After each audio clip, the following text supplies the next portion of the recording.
Hello, this is Alex from phpacademy.org, and this is a video tutorial for the new Boston. And today we're going to be talking about arrays inside PHP. Now, an array is a way to store data inside one variable, and it's basically a collection of data. So, for example, if I wanted to store a few numbers, I'm going to say 1, 5, 10, 20. Now if I want to store these inside one place where I can access them, that would be, more useful than having to break them up somehow to use them individually. It also works well when you want to loop through and take elements of an array. So if you don't quite understand what an array is, then follow the examples, listen as carefully as you can, watch as carefully as you can, and you'll start to grasp why they might be useful. Now, in PHP, I'm going to create an array by using a variable, and I'm going to do this by creating the variable standard and we're going to assign an array to it. So I've called this variable food. Now I'm going to use the array keyword. I'm going to put 2 brackets, and then obviously I'm going to end my line. Now the two rounded brackets are where you're going to put each element of your array in. Now, an element is, or a value of an array, is automatically assigned a key, and the keys start from 0 and then they go on and on and on.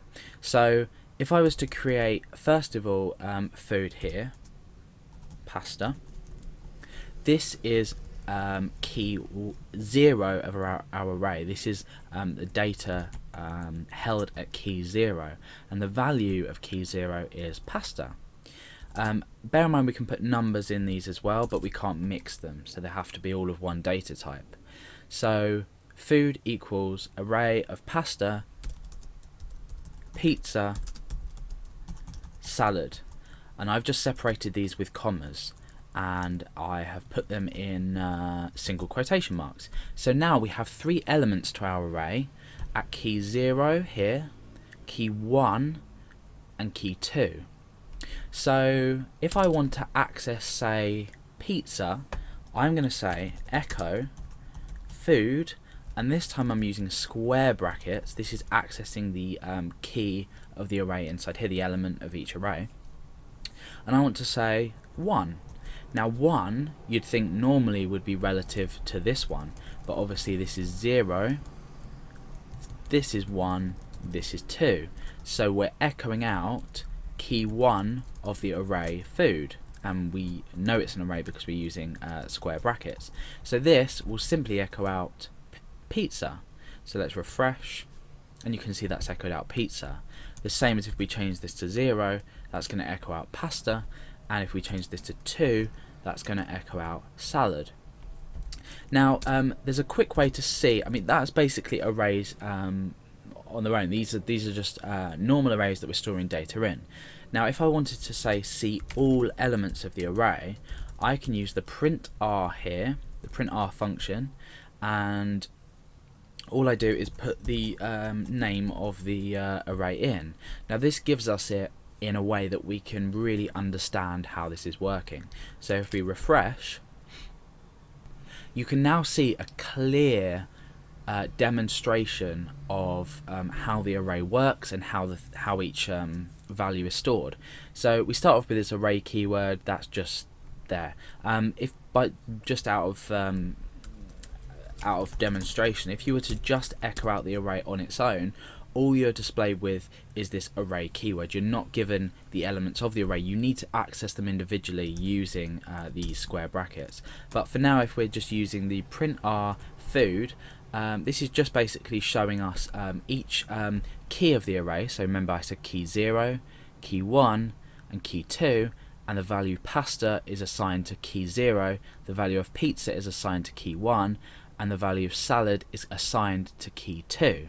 So we can see these and access them however many things we add on. So for example, I could add onto the end of this, let's just say vegetable, and I refresh, you can see that that's added a key of 3 with the value of vegetable.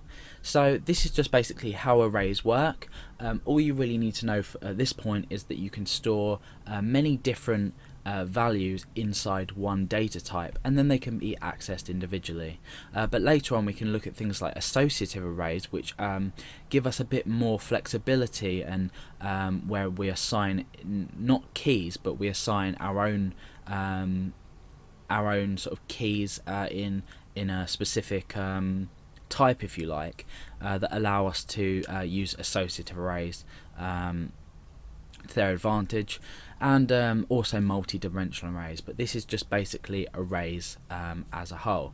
Now I've just had a thought. You can actually assign values to arrays by this. So if I was to say food, now we've got 0, 1, 2, 3. If I wanted to assign a key at key 4, I want to assign something else. So I could say fruit. So I've assigned at key 4 the value fruit. Now obviously I could have just done this in here, but if you wanted to do this in, say, a loop or something like that, this would be the way to do it. Obviously later on in PHP you'll understand why this method is a lot more useful than this method here. So let's just go ahead and print our and then array of food, which is how we've stored it, and refresh, and you can see that at the end we've got key 4 here, and we've assigned the value of fruit, and we've done that in a completely different way, but individually it is useful in some circumstances. So that's basic arrays in PHP.